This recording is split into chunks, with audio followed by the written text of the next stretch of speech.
I've been doing videos with no intro, so let's keep on that theme and just jump right into it.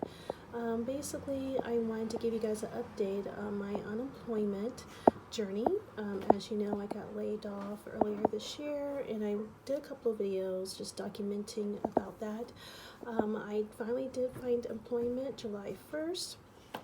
And super excited, was very grateful. I got hired right after the interview, and the hiring manager, I told her right away, thank you so much for this opportunity, you're not going to regret it. And I was just so excited. I kept telling myself I'm never ever going to complain ever again about working, or because I got a taste of how difficult it was. So let's step back and rewind, and I'll catch you guys up in regards to from my unemployment to my my current employment status. And I will definitely go ahead and link the other videos down below, so please check them out. Start from the beginning and catch up and watch this video. Alrighty, so going back, basically my last day at my other job was December 31st, 2018. So right after the holiday, before New Year's. So I was trying really hard to be optimistic. I'm like, things are different. People with disabilities, employers understand the importance of being inclusive and diversified. So I had all these buzzwords in my head that I was carrying with me. But I had to go through a grieving process because out of my whole team, I was the only one let go. The other two were able to stay.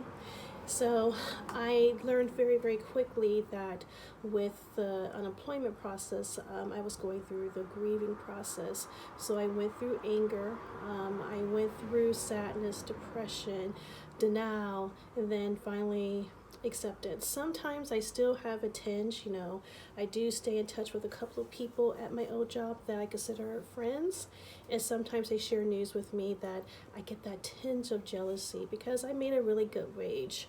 I made a very good wage, and now I'm on the other side of the fence where in the beginning, I was like, I'm going to be in project management. I'm going to make the same salary. And then, it slowly became like, okay, I'm willing. I just want to be employed. Every interview I've been going on, it's no's. And I submitted so many applications, and every single time the phone interview would go great. They were like, oh, we love your personality, your resume, everything. As long as they didn't see me, everything I felt was great. And then when I came in, of course I didn't bring Roxy with me, but I will have my white cane. And when I came in, they saw that white cane, it was a wrap. Most of the time, the interviews, the people were so shocked to see that cane that it really wasn't an interview. They didn't ask me any questions. They basically so great, it's awesome, that type of conversation. So it was like a bucket of cold water. Reality hit. Like, I go to a low vision support group, and there are people there that have been out of work for years, decades, and them sharing their stories of how hard it is. And of course I understood and sympathized and empathized, but I thought, hey, I have the tools, I worked with my visual impairment, that won't be me. And it was. And it was a humble pill that I had to swallow, and humble pie that I had to eat. The sun hurts so good. So, like I said, I had to eat humble pie, and very quickly, because I just thought that what I was able to do and my talents and everything would speak for itself, and I would get hired pretty quickly. That didn't happen. Well, I didn't know I was going to get laid off earlier last year, like September 11th, 2018. Our director came out and to our office and told us. So I was starting to look for work in September, and again, nothing. So that should have been a red flag, but I was in denial. But anyway, so I had to eat the whole freaking humble pie, not just a slice, the whole freaking humble pie. So that was very difficult. I was in the anger space really long. Like, I was just so angry at my coworkers that didn't get laid off like I did. So I didn't want to hear what they had to say because you're not living what I'm living. How dare you? Oh, great, you get to fly out to Paris. Oh, that's awesome. I just didn't want to hear it. And I didn't care if they had survivor's guilt because I was sitting out there unemployed and really wrapping my mind around about, okay, no income coming in. What does that mean for my life? My life's about to drastically change. And sorry, truck, pause. So anyway, my life was about to drastically change and I had to come to terms with that. But I was in an angry space for a really long time. And sometimes, even today, I slip back into it because of the challenges. But then I have the right tools in my toolbox to cope. So I kind of dug myself out of the depression. I was in a deep depression because I could no longer take care of myself, my family, the way I was used to doing so. And I had to I lost a lot of things. And that's the important thing to point out. Things, but I gained so much more emotionally. So you have to kind of step back and realize what's really important to you and realize who is really close to you and there as a true support system. So yeah, I may have lost a lot of things, but I gained so much more that fulfilled my soul better. Change the scenery in the shade. My eyes were hurting, but anyway, so yeah, so I had to redefine what was important to me.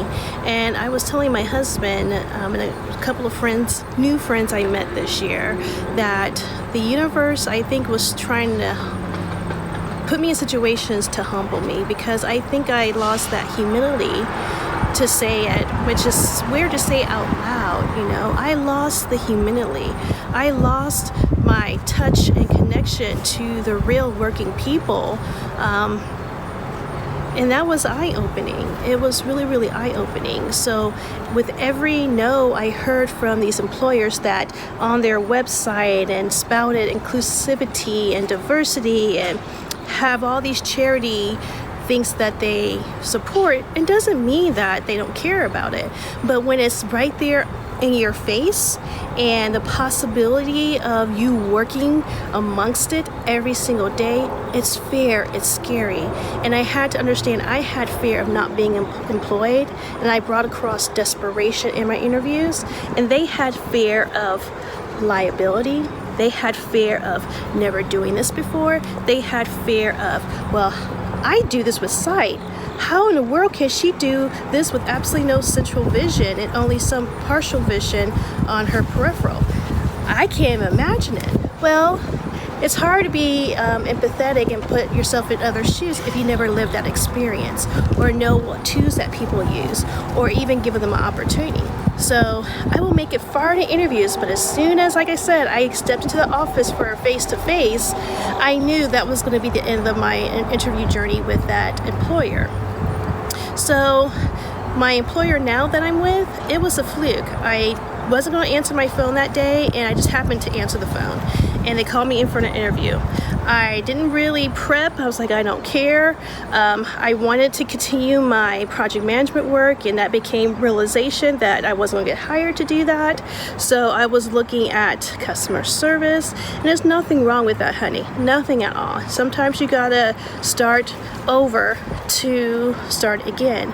But coming from a salary of I'm not going to discuss that, but coming from a salary and then all of a sudden you're getting offered $13 an hour, $14 an hour, $15 an hour, and you've been working since you were 16, and that wage you haven't seen since your teenage years.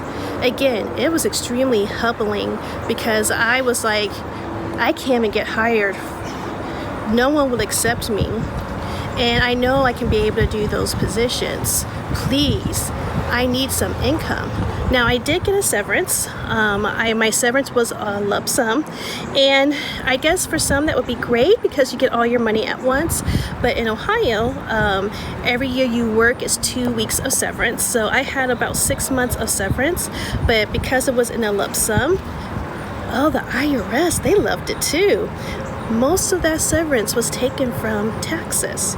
So I was left about with $10,000 for a whole year. $10,000. $10,000. No health insurance, nothing. $10,000 for a whole year. Did that $10,000 last for a whole year? With the lifestyle me and my husband were living, with the that was based on the income that I was used to achieving? Not at all. That $10,000 was gone in like 4 months. Just paying bills. Just paying bills, just trying to stay afloat water. And even now to this day, me and Michael, thank God I have Michael. Because honestly, if I was by myself, I would be on the street. I wouldn't have a home. I wouldn't have anything. Me and Roxy and Ike would just be downtown with, yeah, I don't know what I would have done without Michael. But that's why you gotta appreciate the people around you, and that's why you have to be thankful for any little blessings you get, because you're not due anything. Nobody owes you shit. Nobody owes you shit. They don't care. They may care for a moment, for that hour, for that second, for that week. But guess what? People go back to their own lives, because you know what? It's uncomfortable to be around people that are suffering, people that are not at your same level. It's uncomfortable. You don't want to be around it. Oh God, I don't want to face it. Let me go back to my regular life. And that's okay.